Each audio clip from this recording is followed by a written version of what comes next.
তাহলে chemical formula লেখার ক্ষেত্রে যে সূত্রগুলো আমরা জানি যে যখন যার যোজ্যতা থাকে সেই যোজ্যতা রিভার্সটা আমরা সাধারণত ইউজ করি, উল্টো দিকে বসাই, সেভাবেই আমরা যোজ্যতাকে ইউজ করি। চলো हम केमिकल फॉर्मूले को लिखने के लिए पहले रूल को देख चुके हैं। एक कंपाउंड अगर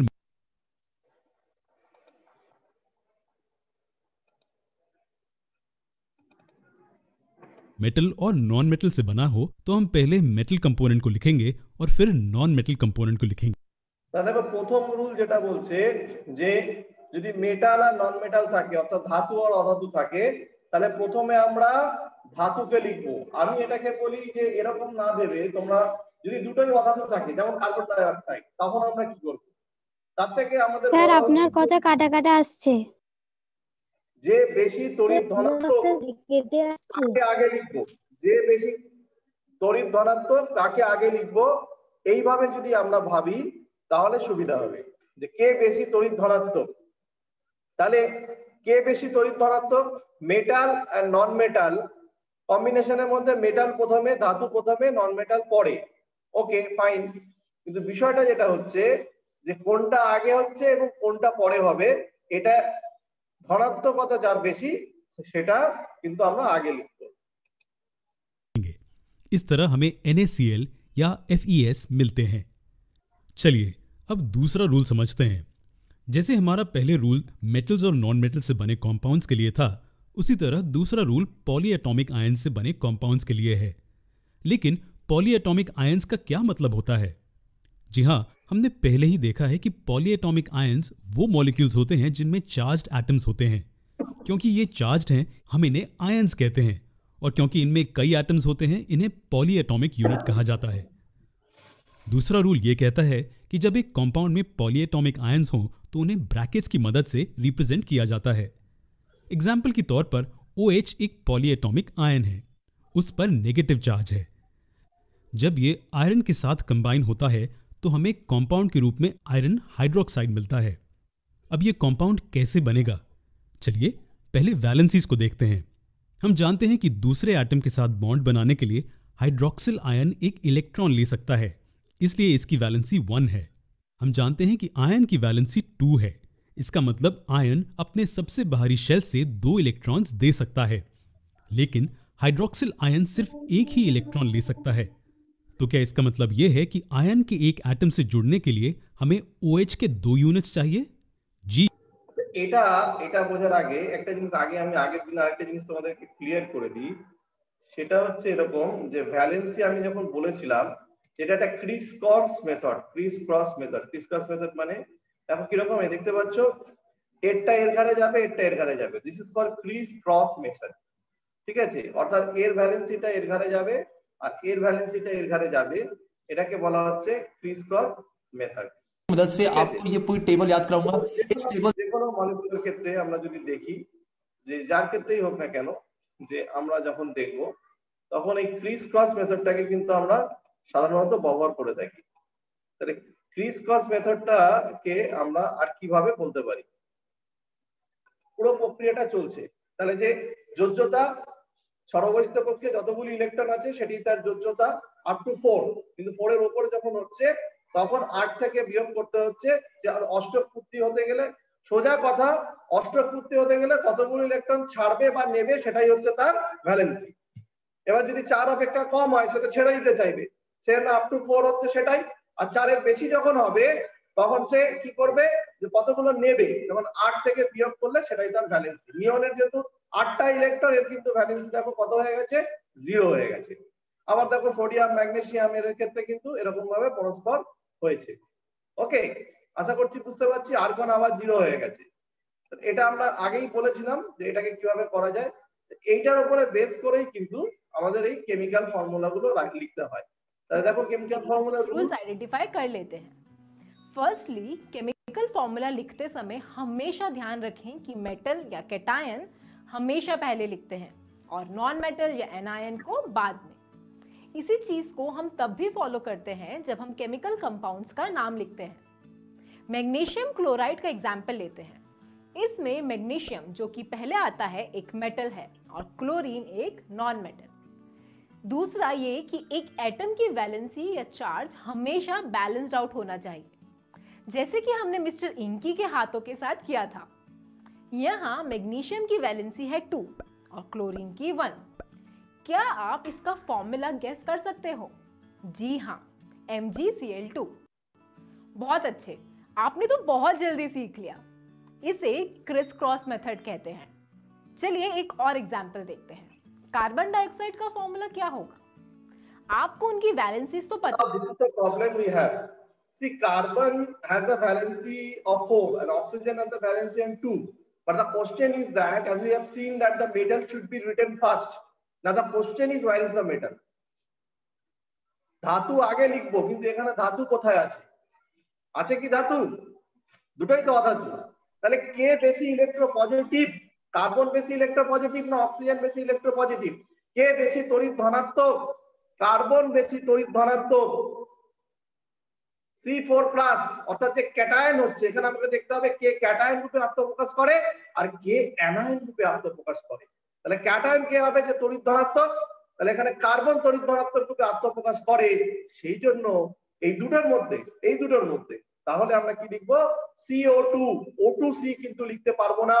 এটা খুব গুরুত্বপূর্ণ একটা প্রশ্ন, যে কার্বন ডাই অক্সাইডের সংকেত CO2 না O2C না লিখে CO2 লেখা হয় কেন? জলের সংকেত H2O, OH2 না লিখে H2O না লিখে OH2 লেখা হয় কেন? OH2 না লিখে H2O লেখা হয় কেন? তাহলে যে বেশি তীব্র তড়িৎ ধনাত্মক তাকে আগে লিখবো। আমরা প্রত্যেকে জানি যে যখন কোনো রাসায়নিক সংকেত লিখতে হয় তখন যে বেশি, প্রথম বললাম যে ধাতু বা ধাতু সদৃশ যারা থাকবে তাদেরকে প্রথমে লিখবো, কিন্তু যেখানে ধাতু নেই একসাথে সেখানে কি হবে? তো যেখানে ধাতু নেই একসাথে সেখানে কি হবে? তাহলে সেখানে যে আগে বেশি তীব্র তড়িৎ ধনাত্মক তাকে আগে লিখবো।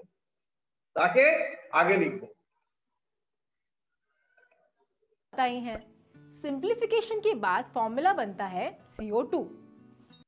এটা আরেকটা নতুন জিনিস আমরা শিখলাম, যে এর যেহেতু 4 আর 2 এটাকে সিম্পলিফাই করতে হবে, মানে যেহেতু বেশি হয়ে যাচ্ছে তখন এটা 2 দিয়ে ভাগ করে দেওয়া হচ্ছে। ব্যাপারটা একই হলো, তাহলে CO2 হয়ে গেল। তাহলে তো লেখা উচিত ছিল C2O4, কিন্তু এটা CO2 হয়ে গেল। পূর্ণ সংখ্যা সরল অনুপাতে এটাকে ভাগ করে দেওয়া হলো 2 দিয়ে, তাহলে ব্যাপারটা একই দাঁড়িয়ে গেল। सिंप्लीफिकेशन के बाद फॉर्मूला बनता है CO2।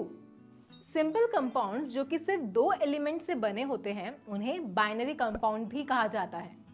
ऐसे कंपाउंड्स का नाम लिखते वक्त उनके नाम में सफिक्स IDE यूज होता है, जैसे कि carbon dioxide, iron sulphide, calcium bromide और बहुत। এটা নতুন জিনিস শিখলাম যেগুলো বাইনারি, এটা তোমরা কম্পিউটারে পড়বে বা 6 এ পড়েছো কিনা আমি জানি না, যে বাইনারি কম্পাউন্ড 0 আর 1 এই বাইনারি ডিজিট বলা হয় এগুলোকে, যেটা কম্পিউটার বোঝে।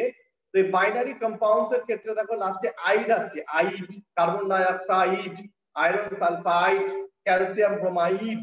তবে আগের দিন আমি এগুলোকে নিয়ে সবিস্তারে আলোচনা করেছিলাম যে কোনটা এইট হবে, কোনটা ইট হবে, কোনটা আইট হবে, কোনটা আইড হবে, এগুলো নিয়ে কিন্তু কতদিন আলোচনা হয়েছিল। बहुत सारे।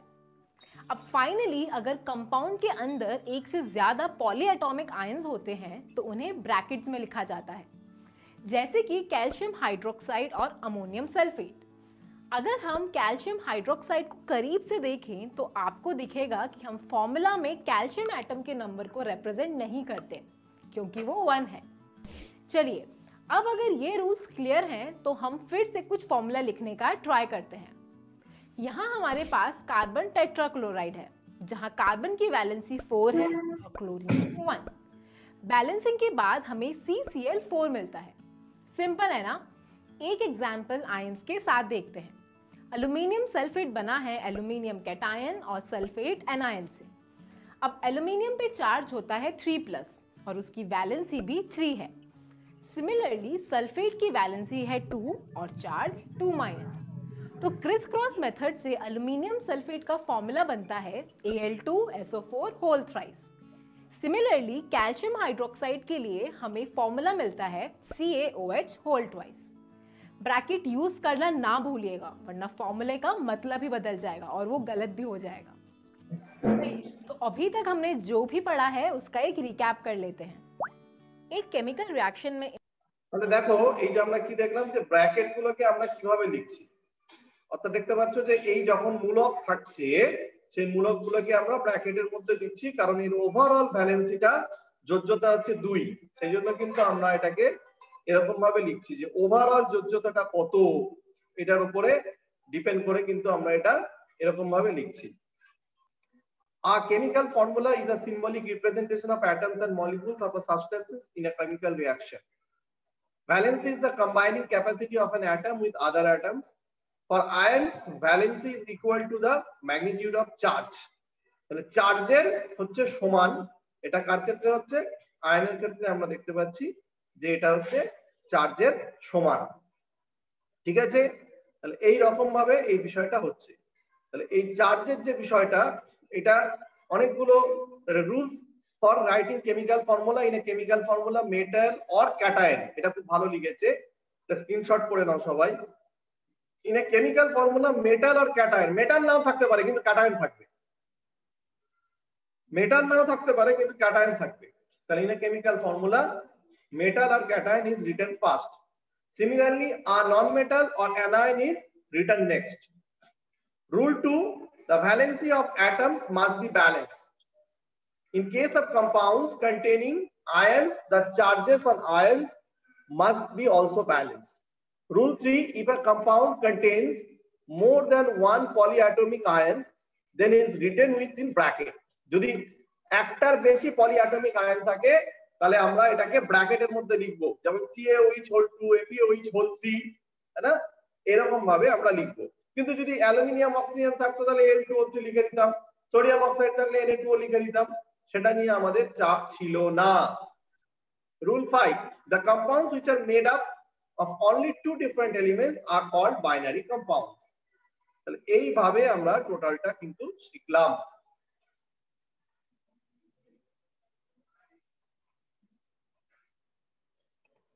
তাহলে এই দেখো এটা আমাদের পক্ষে রেডিক্যাল গুলো আছে, সেটা গতদিনকে আমরা আলোচনা করেছিলাম এবং সেখানে বলেছিলাম যে পজিটিভ রেডিক্যালটা খুব কম হয়, সাধারণত সব নেগেটিভই বেশি হয়। পজিটিভ একটাই NH4+। তো এটাকে যখন আমরা লিখছি, এই যে সোডিয়াম নাইট্রেট, অ্যামোনিয়াম সালফেট, এই লেখার টেকনিকটা আলোচনা করতে করতে যোজ্যতা যখন আসছে তখন আমরা কিভাবে লিখছি, যোজ্যতা লেখার ক্ষেত্রে যে সালফাইড সালফেট, এই দেখো এটা আলোচনা করতে গিয়ে যে ক্রোমিয়াম যখন লিখছি তখন কি হচ্ছে, ভ্যালেন্সি অফ ক্রোমিয়াম +3 আর ভ্যালেন্সি অফ সালফেট -2। তাহলে আমরা এটাকে কিভাবে লিখবো দেখি, তাহলে আমরা কিভাবে লিখবো। Sign. Now we interchange. So the superscript over here becomes the subscript. The superscript over here becomes the subscript. Now, if I add this 3 just like this is confusing, right? Whether this 3 is with this 4, whether this 3 is with oxygen, or is it with sulfur? So how do we solve this confusion? We put bracket. So this bracket shows that this subscript 3 is with the entire sulfate radical. So what do we get as the formula? We get Cr2 SO4 3. So this is the formula of the compound chromium sulfate. So here this 2, এটা বুঝতে পেরেছি সবাই আশা করি। যখন এরকম সালফেটের যোজ্যতা আর এই যোজ্যতার এই চার্জটা উল্টা দেখো পাল্টে গেছে। একই রকম ভাবে অ্যালুমিনিয়াম নাইট্রেট আরেকটা টিপিক্যাল উদাহরণ, অ্যালুমিনিয়াম +3 আর নাইট্রেট হচ্ছে -1। তাহলে এটাকে আমরা কিভাবে লিখবো, তাহলে দেখো অ্যালুমিনিয়ামের ক্ষেত্রে আমরা এগুলো সব খাতায় কিন্তু তোমাদেরকে লিখতে হবে, আমি জানি না তোমরা লিখছো কিনা, মানে খালি ভিডিও দেখে যাচ্ছ, যতক্ষণ না হাতে কলমে তোমরা লিখবে ততক্ষণ কেউ কিছু বুঝতে পারবে না। দেখতে খুব সুন্দর লাগে, তারপর খুব সুন্দর লিখলাম যে বিভিন্ন মৌল কিংবা মূলকের যোজ্যতাকে ব্যবহার করে কিভাবে সংকেত লেখানো যায় ANBM। তাহলে এটা এর ঘরে, এটা ওর ঘরে চলে গেছে। যেমন অ্যালুমিনিয়াম অক্সাইডের দেখো উদাহরণ দেওয়া আছে, Al হচ্ছে -2, অক্সিজেন +3। প্রত্যেকে যতগুলো বইতে করা আছে সব কটা লিখে ফেলবে যে যোজ্যতা কিভাবে হচ্ছে, সংকেত কিভাবে লেখা হচ্ছে, প্রত্যেকটা বইতে লিখবে। NH4টা হচ্ছে দেখো +1 চার্জ, সালফেটের হচ্ছে 2, তাহলে দুটো মিলে হচ্ছে অ্যামোনিয়াম সালফেট NH42SO4। পদ্ধতি। তাহলে দেখো মিথেনে কার্বনের ক্ষেত্রে হচ্ছে 4, হাইড্রোজেনের ক্ষেত্রে হচ্ছে 1, তাহলে কি হচ্ছে CH4। এবার আমি বলেছিলাম যে কে বেশি ইলেকট্রোপজিটিভ, কার্বন আর হাইড্রোজেনের মধ্যে কে বেশি ইলেকট্রোপজিটিভ, তাহলে কার্বন হচ্ছে বেশি ইলেকট্রোপজিটিভ, সেজন্য CH4 হবে। এবার দেখো অ্যালুমিনিয়াম অক্সাইড, এল এর যোজ্যতা হচ্ছে 3 আর অক্সিজেনের যোজ্যতা হচ্ছে 2, তাহলে দেখো এটা এল হচ্ছে +3 চার্জ, অক্সিজেন -2, তাহলে চার্জ কি হলো Al2O3। অ্যামোনিয়াম সালফেট একই রকম ভাবে CH4, একই রকম ভাবে H2S। এবার পরের পাতায় এই পার্টটা তোমাদের করতে হবে। এখানে দেখো বলে দিয়েছে কার্বন চিহ্ন তার যোজ্যতা কত, তাহলে কার্বন টেট্রাক্লোরাইড তার যোজ্যতা কত হবে, তার সংকেত কত হবে কার্বন টেট্রাক্লোরাইডের, কে বলবে, কে বলবে? CCl4 হ্যাঁ, কারণ কার্বনের যোজ্যতা কত 4 আর সিএল এর যোজ্যতা 1, তাহলে উল্টে দেখুন পাল্টে গেছে, তাহলে কি হলো CCl4। বুঝতে পারছি সবাই? হ্যাঁ স্যার বুঝতে পারছি। গুড। তাহলে এরকম ভাবে নিচেরটা করতে হবে, sodium chloride, potassium bromide, aluminium hydride, ইনশাআল্লাহ এগুলো সবাই তোমরা পারবে। তার নিচে দেখো আরো কিছু আছে, নিচের কতগুলি মৌলের চিহ্ন যোজ্যতা দেওয়া আছে, সেগুলোকে কৌশল করে তোমাদেরকে নামগুলো লিখতে হবে। এটা হয়ে গেল। আচ্ছা, এবার চার্জ দিয়ে যখন আমরা করছি, এটা নিয়েও কিন্তু আমরা আলোচনা অলরেডি করেছি। যেমন জিঙ্কের যোজ্যতা চার্জ +2, অক্সিজেনের -2, টোটাল চার্জ সবসময় 0 হতে হবে। টোটাল চার্জ কত হতে হবে? 0। তাহলে +2 -2 0, তাহলে সংকেত হচ্ছে জিঙ্ক অক্সাইড। এবার লেখা উচিত ছিল এটা। তো যখন এরকম হবে তখন লসাগু করতে হয়, ঠিক আছে, করে সেটা দিয়ে ভাগ করে দিতে হয়। তাহলে 2 দিয়ে লসাগু হচ্ছে, 2 দিয়ে ভাগ করে দিলাম, ভাগ করে দিলে কি হবে, গসাগু করতে হবে, নট লসাগু, সরি গসাগু করতে হবে। গসাগু কত হবে এদের? 2, ঠিক আছে, সেই গসাগু করে দিলাম, তখন 2 হয়ে গেল। তাহলে 2 মানে কি হলো, 2 দিয়ে ভাগ করে দিলাম, তাহলে জিঙ্ক অক্সাইড হবে। যখন এরকম মানে মনে হচ্ছে যে বেশি বেশি হচ্ছে, মানে দুটোই যখন জোড় সংখ্যা থাকবে, তখন আমাদের চেষ্টা করে দেখতে হবে যে গসাগু করে ভাগ করে দেবো, ঠিক আছে। এর পরেরটাতে চলে যাও। এর পরেরটা দেখো সোডিয়াম ক্লোরাইড, তাহলে প্রত্যেকে সোডিয়ামের জন্য চার্জ +1, ক্লোরিনের জন্য -1, তাহলে দুটো মিলে কত হচ্ছে 0 NaCl হচ্ছে। স্যার আমি এটা বলতে চাইছি, মনে করো Na2SO4, এখন Na এর চার্জ কত? +1, আর সালফেটের চার্জ কত? -2। যখন আমি এটা লিখবো, তখন এটা লিখবো কিভাবে? এটা এর ঘাড়ে, ওরটা ওর ঘাড়ে যাবে, অর্থাৎ Na2SO4 সংকেত হবে।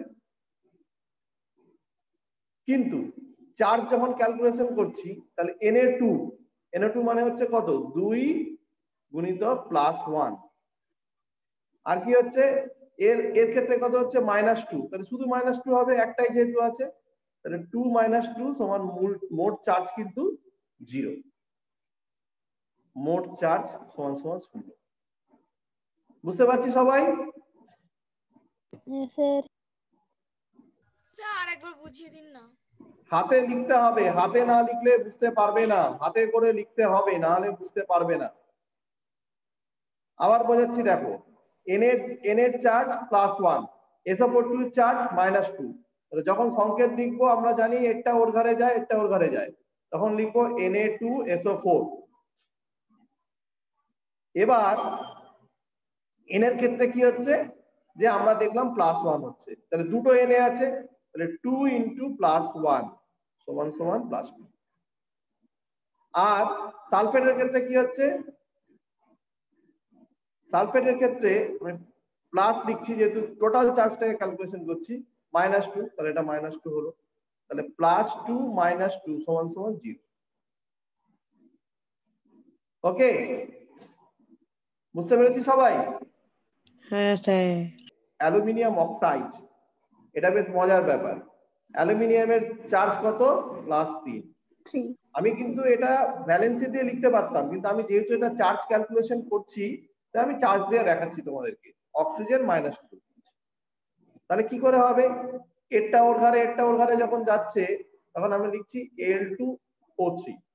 তাহলে মোট চার্জ, টোটাল চার্জ কি করে ক্যালকুলেশন করব, টোটাল চার্জ মানে 2 গুণিত +3, ঠিক আছে। অক্সিজেনের জন্য এটা হচ্ছে, অ্যালুমিনিয়ামের জন্য 2 গুণিত +3 মানে তিনটের জন্য এটা +3, তাহলে Al2 দুটো Al আছে, আর অক্সিজেন কটা আছে, 3টে, তাহলে 3 গুণিত -2, তাহলে কত হলো 6 - 6 = 0। দেখো বুঝতে পারলে কিনা, হাতে করে খাতায় করতে হবে তবেই বোঝা যাবে, না হলে ইনশাআল্লাহ বুঝতে পারবে না। ক্লাসে আমরা সবাই আজকে বুঝতে